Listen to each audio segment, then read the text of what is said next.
Maka di ayat ini Allah mengatakan bahwa manusia dibagi dalam 4 macam. Ditafsirkan oleh mufassir bahwa faqad qasamallahu nas ala arba'ati aqsam.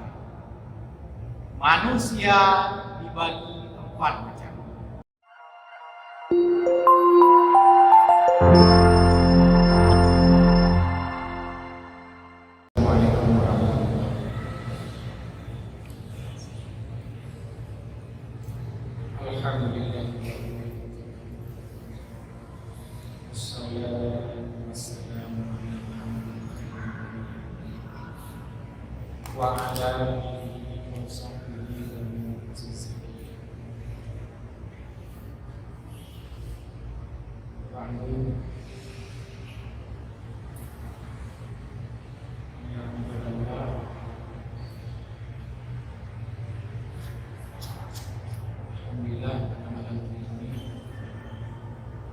Sambung pengajian tafsir surat Al-Baqarah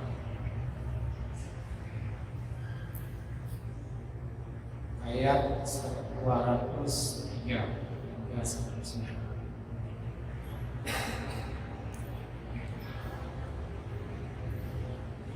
Allah Ta'ala fil Qur'anil Karim. A'udzu billahi minasyaitonir rajim. Bismillahirrahmanirrahim. Wadhkurullaha fi ayyamin ma'dudat. Faman ta'ajjala fi yawmain fala isma 'alaihi. Wa man ta'akhkhara fala isma 'alaihi. Liman ittaqa wattaqullaha wa'lamu annakum ilayhi tuhsyarun. Wa minan nasi may yu'jibuka qawluhu fil hayatid dunya wa yushhidullaha ala ma fi qalbihi wa huwa aladul khisam.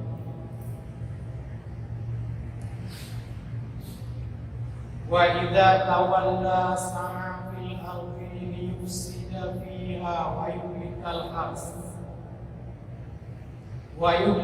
harsa wan nas wallahu la yuhibbul fasad.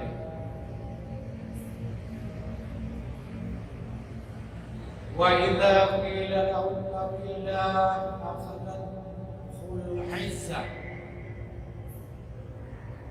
akhadathul 'izzatu bil ismi wa hasbuhu jahannam wa la bi'sal mihad.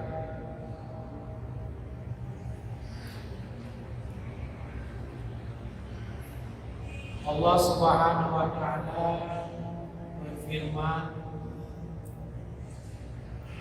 di ayat 203 hingga seterusnya yang artinya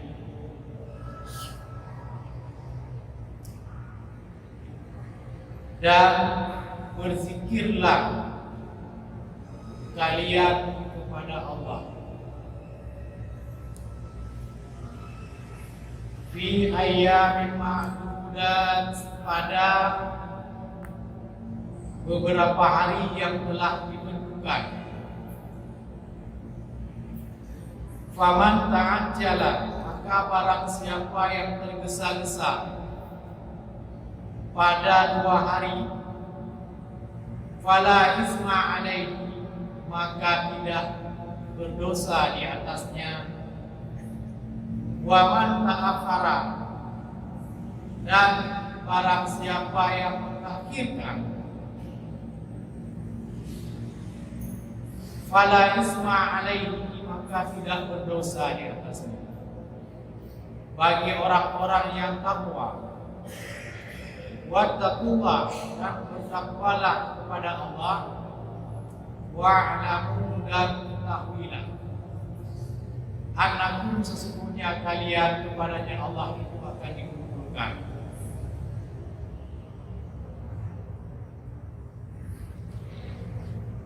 Dalam ayat 203 ini yaitu hubungan ayat ke belakang masih tentang ibadah haji. Kaitannya, ini ayat yang terakhir yang membicarakan tentang ibadah haji di tempat ini.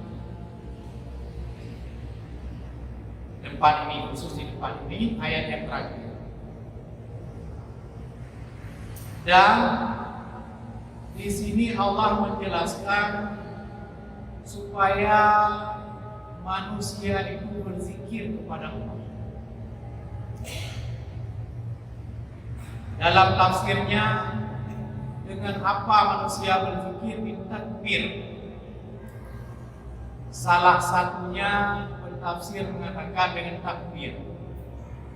Walaupun zikir banyak sekali zikir-zikir yang bentuknya bisa kita ucapkan berbeda-beda, namun kaitannya di sini dengan takbir. Kenapa? Karena kaitannya dengan hari yang telah ditentukan dalam agama, yaitu hari-hari tasyrik yang 3. Hari tasyrik yang 3 tanggal 11, 12, 13 Dzulhijjah. Ini merupakan dalil perintah zikir. Setelah salat atau di mana saja kita berada, yang mulai daripada hari raya subuh, yang perintah kaitannya ada sebagian mulai malam ini. Mulai takbir di 10 Dzulhijjah bersambung dengan 11, 12, 13 Dzulhijjah. Baik orang yang berada di Mekah di haji ataupun di selain Mekah yang tidak sedang berhaji. Terlebih lagi bagi orang yang melontarkan jumrah,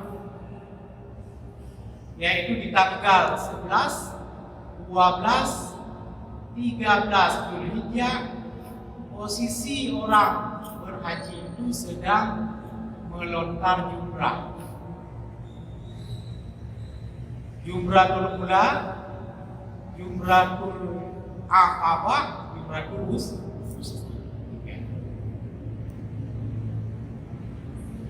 Maka di sini diperintahkan bagi mereka itu takbir. Tatkala melempar jumrah, setiap lempar satu anak baru, berarti takbir, Allahu Akbar. Di samping mereka mengucapkan takbir yang khusus di sana, talbiyah. Labbaik Allahumma labbaik, labbaik la syarika lak, innal hamda, dan seterusnya. Nah, itu yang dilakukan oleh orang yang melontar jumrah di Mina. Harinya sudah ditentukan. Makanya dikatakan dalam Al-Quran, fi ayyamin ma'dudat, pada hari-hari yang telah ditentukan, hari tasyrik yang 3. Hari tasyrik yang 3 sudah ditentukan. Maka barang siapa yang tergesa-gesa, barang siapa yang tergesa-gesa boleh memilih boleh memilih untuk melakukan nafar awal.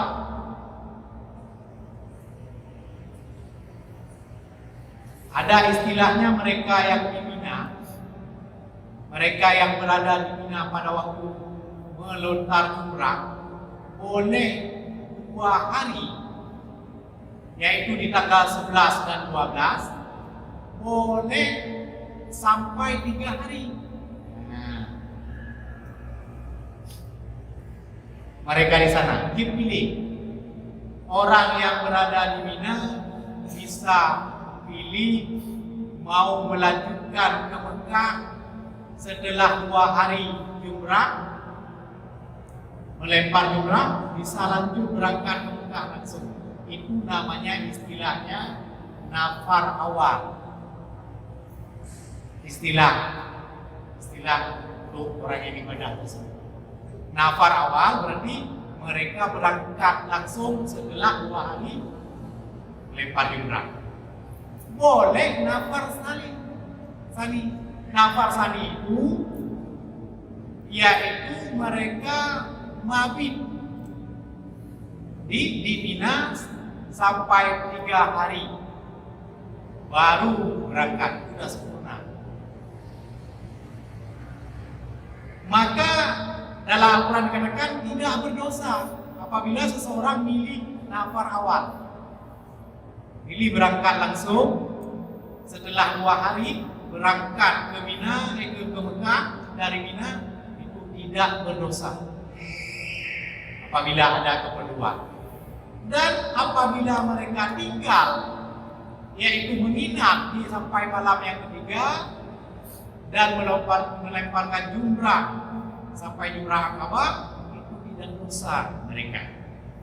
Mereka boleh memilih dan tidak ada dosa bagi mereka. Dan hajinya dianggap 2 macam tersebut sempurna. Wattaqullah, dan takwalah kepada Allah. Dan ketahuilah kalian akan dikumpulkan kepada Allah, yaitu di hari kiamat. Seperti kalian berkumpul di Mina, kalian berkumpul di haji, ribuan manusia, kalian seolah-olah Allah mengatakan akan dikumpulkan lagi di hari akhirat. Asal syariat daripada melempar jumrah yaitu ketika Nabi Ibrahim diperintahkan menyembelih Nabi Ismail. Maka manakala Nabi Ibrahim berangkat ke Mina ingin menyembelih bawah Nabi Ismail, maka Nabi Ibrahim digoda oleh syaitan. Maka dilemparlah syaitan itu dengan ujung batu. Itu asal daripada disyariatkan melempar jumrah.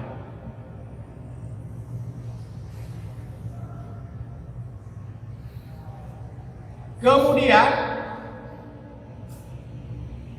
kata Allah tersebut, firman Allah, kalian akan dikumpulkan nanti di akhirat, maka akan dibalaskan segala amal-amal yang kalian kerjakan.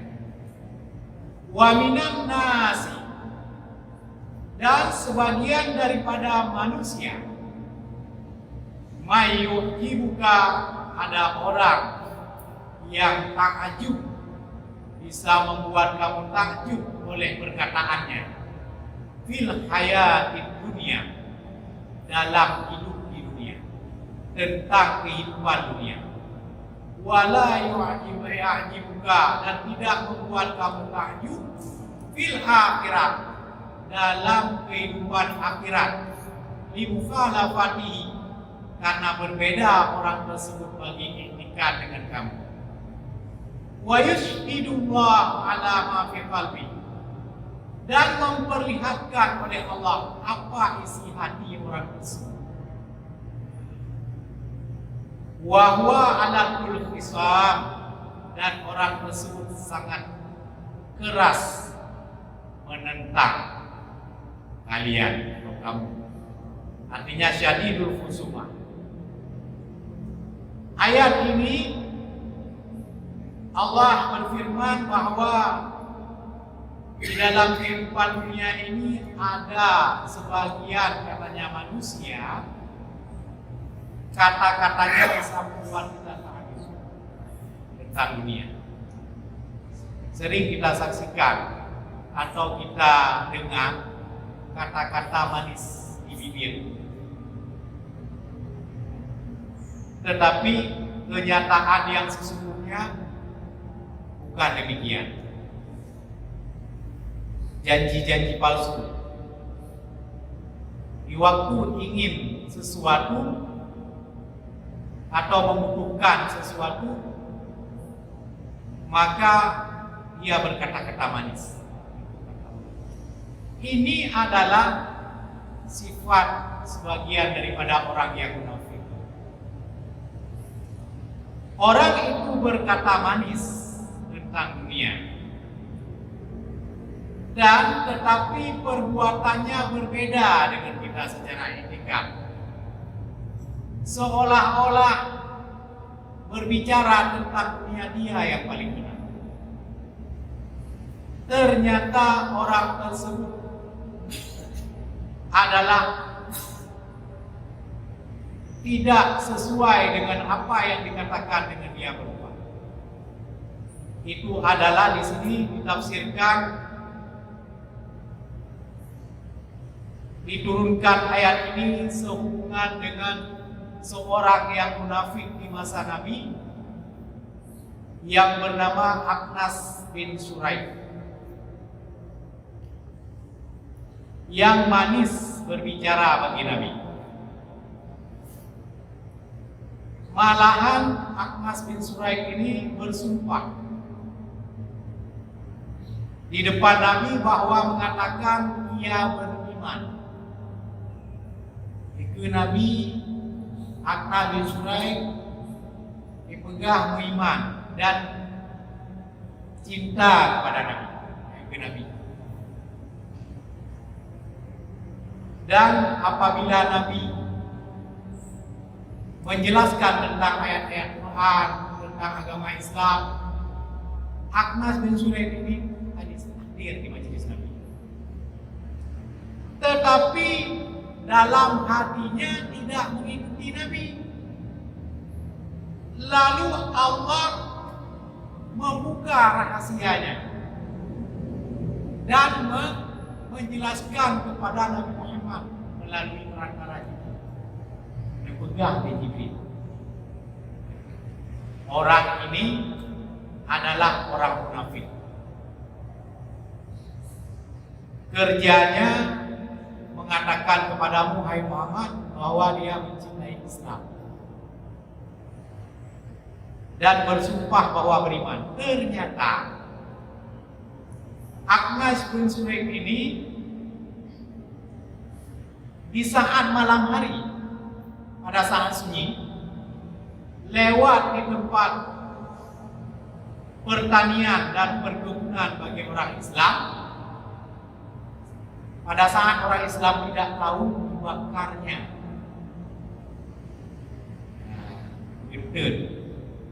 pertanian orang Islam.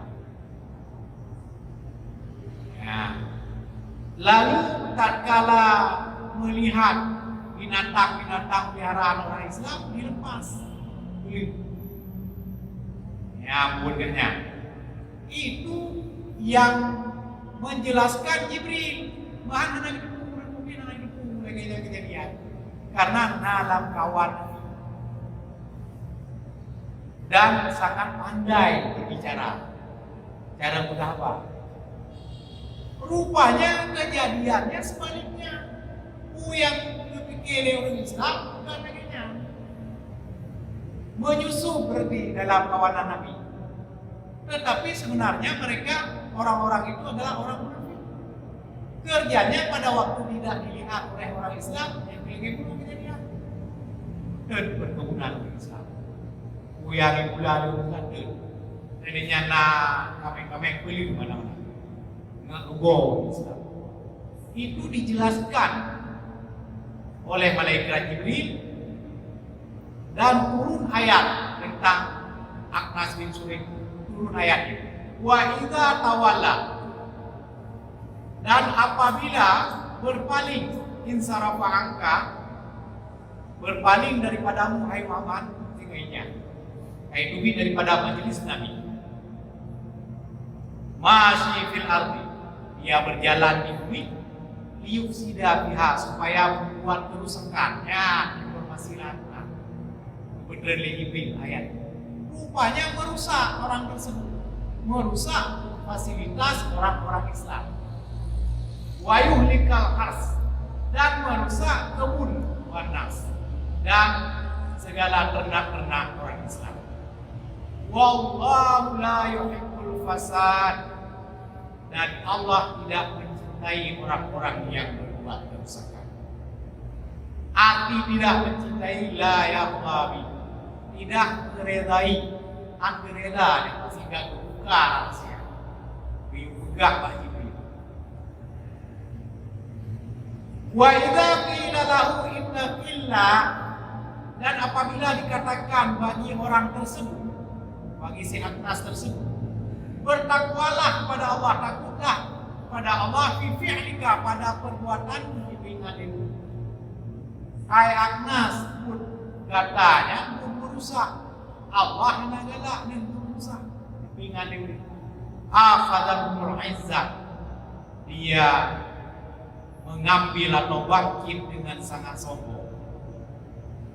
Hadir, bangkit dengan sangat sombong. Bil ismi, dengan berbuat dosa. Fa hasbuhu, maka cukuplah baginya jahannam, neraka jahannam.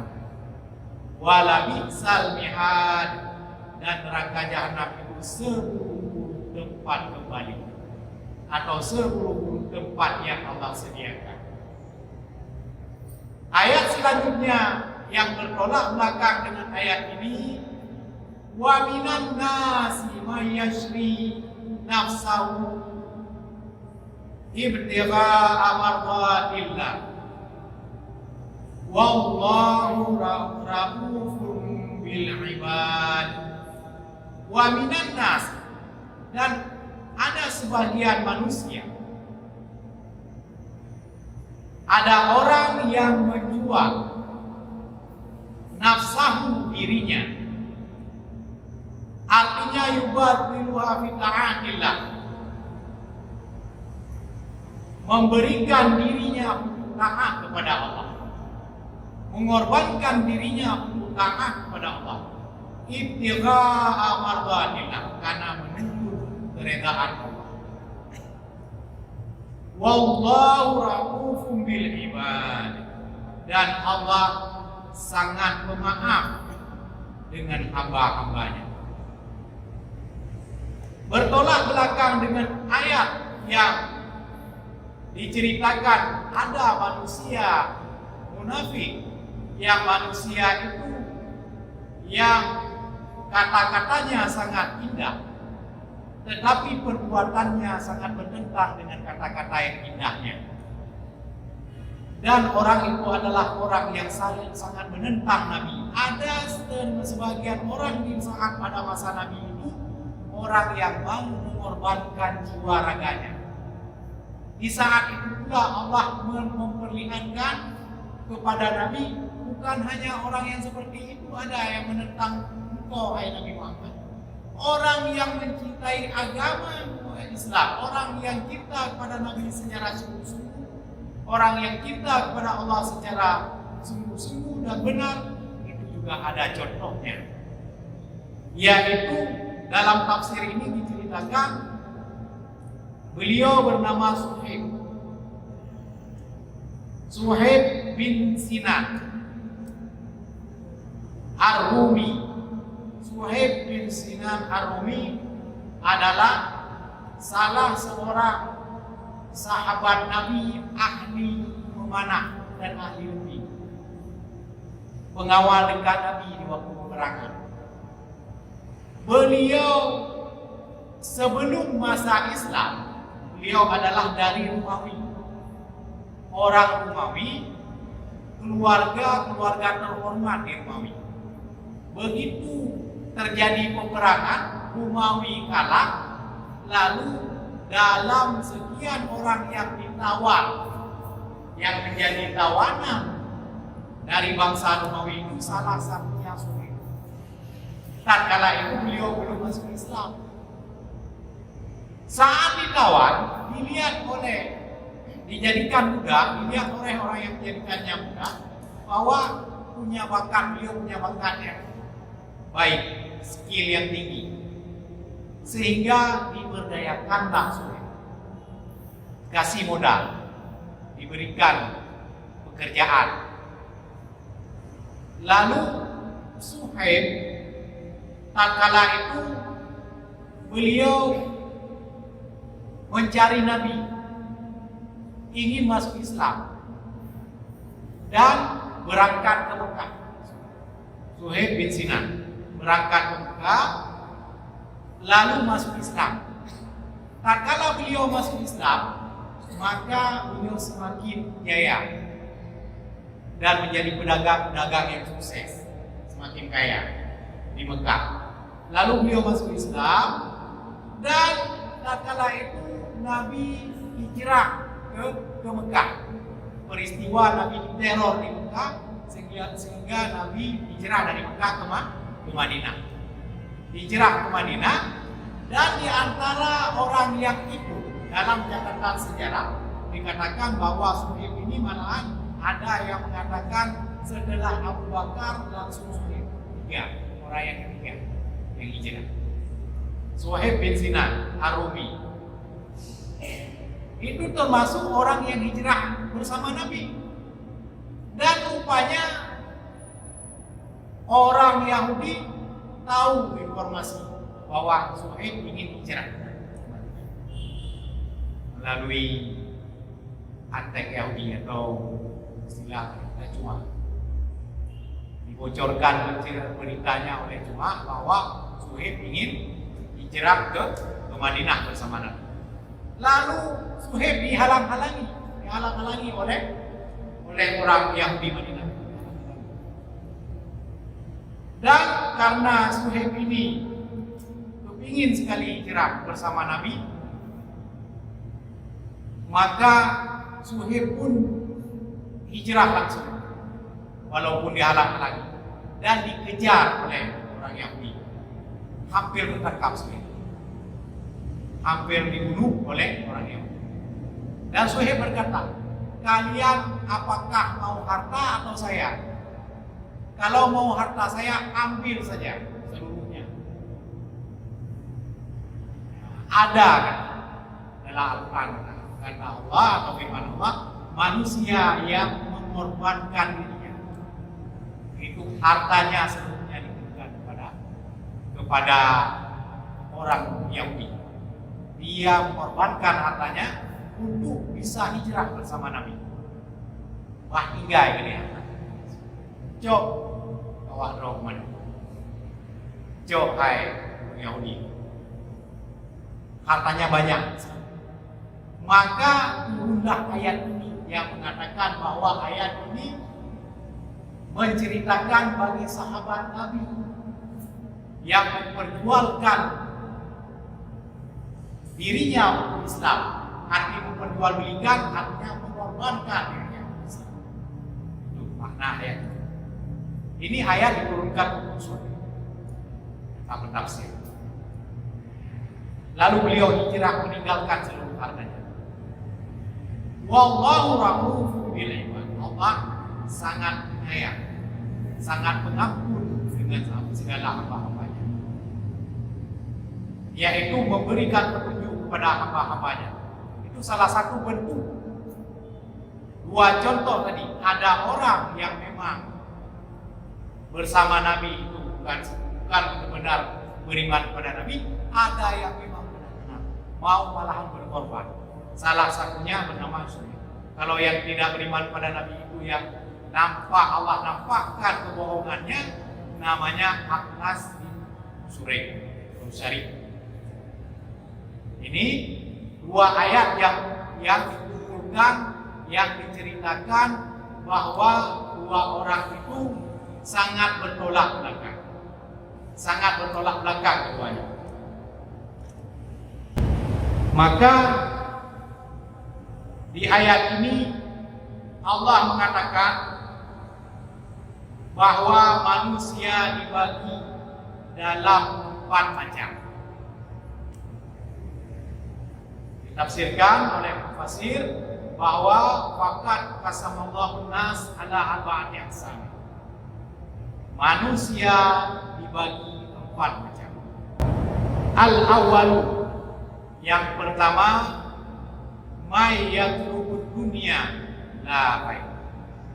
Manusia yang mencari dunia, tidak ada yang lain. Hanya semata-mata mencari dunia saja. Itu adalah golongan orang kafir dan munafik.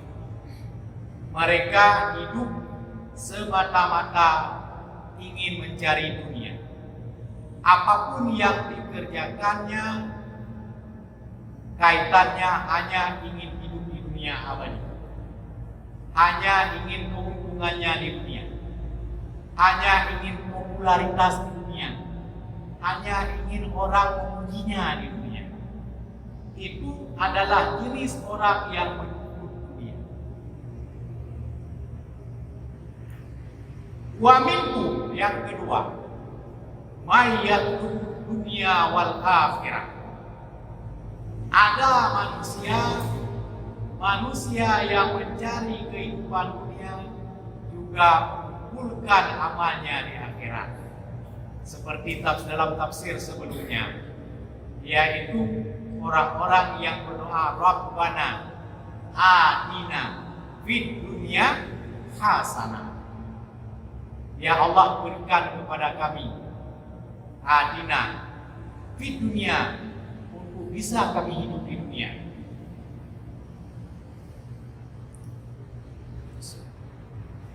Hasanah, kebaikan.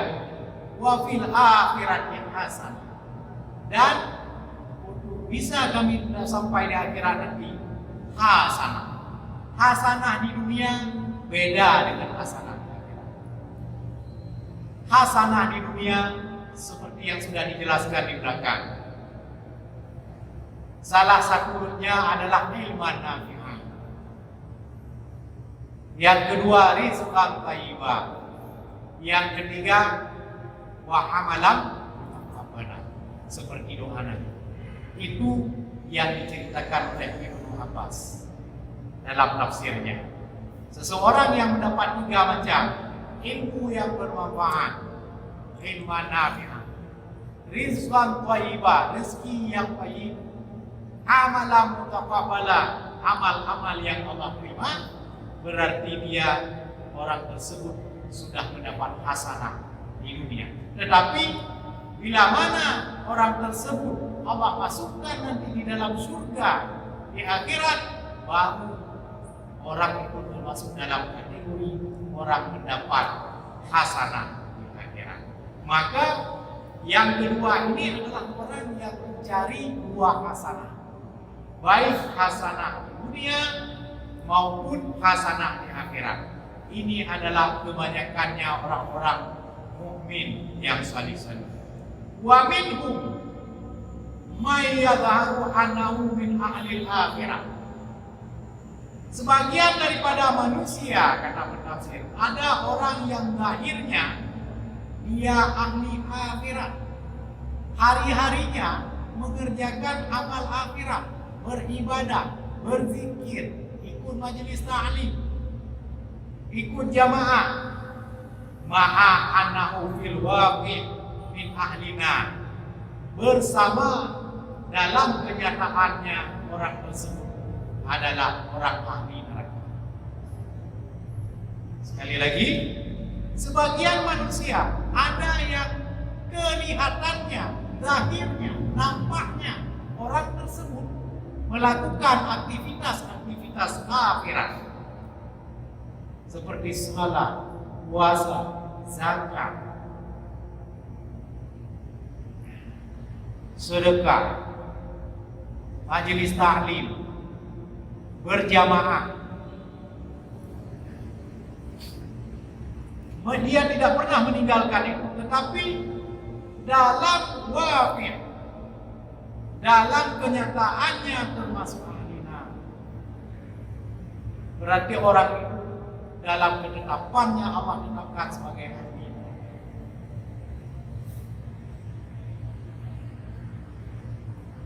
Nah, itu yang parah. Setelah melaksanakan segala perintah agama, tetapi akhirnya kita akan masuk neraka. Kenapa bisa begitu? Berarti ada sesuatu yang tidak ikhlas yang apa kita lakukan. Itu termasuk min ahli dunia. Ada sesuatu dalam hati kita kepingin sesuatu yang bukan akhirat, atau tujuan kita mau mengerjakan amalan-amalan akhirat, tetapi ingin mendapat keuntungan dunia, ingin mendapat popularitas dunia, ingin mendapatkan sesuatu dunia yang sedikit, maka orang itu Allah tetapkan di akhirat. Itu yang sangat mulia. Setelah kita dapat catatan Allah di padang mahsyar, ternyata kita bukan cukup sedikit.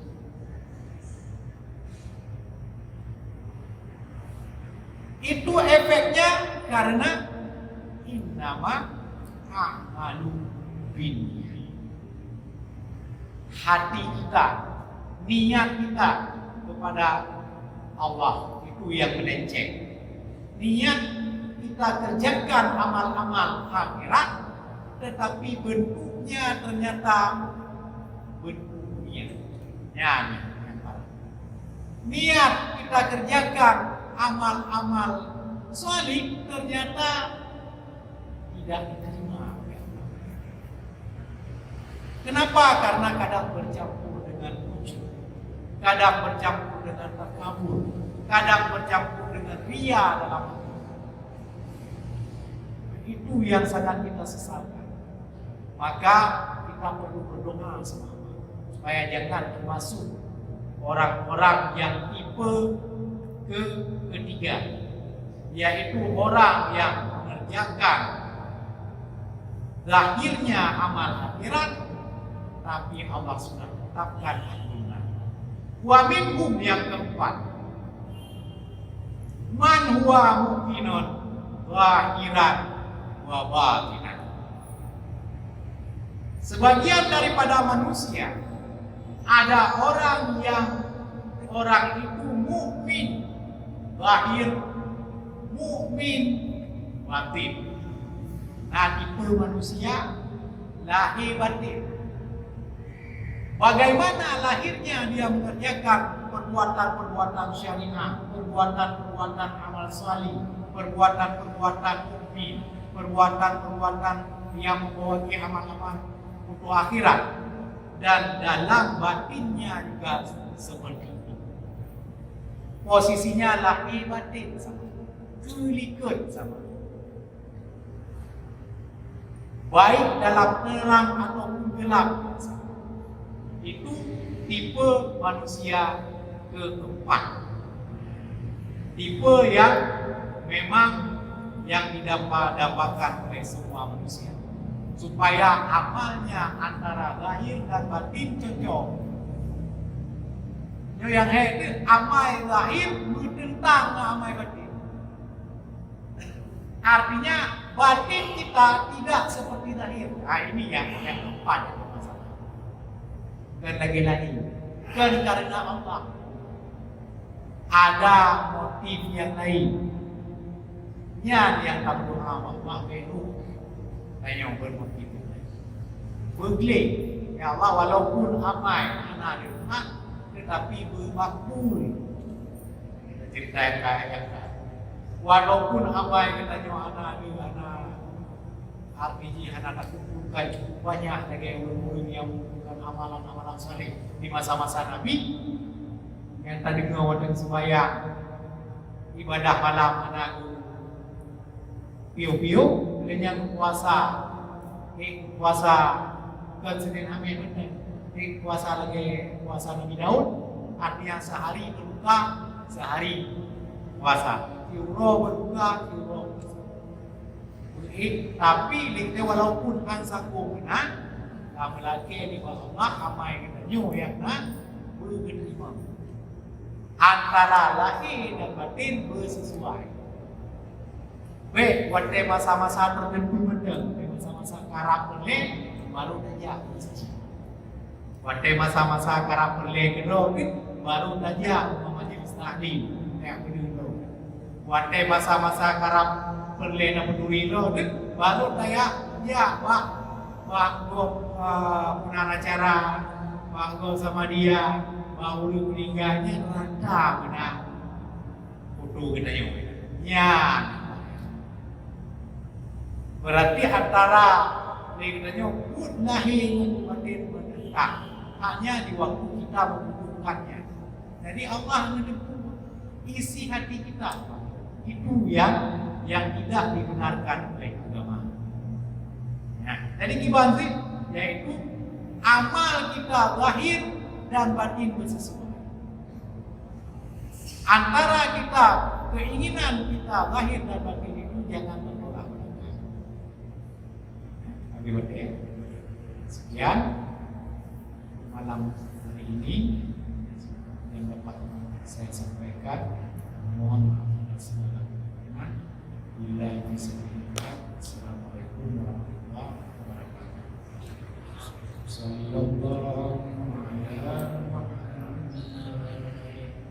Sallallahu alaihi wasallam.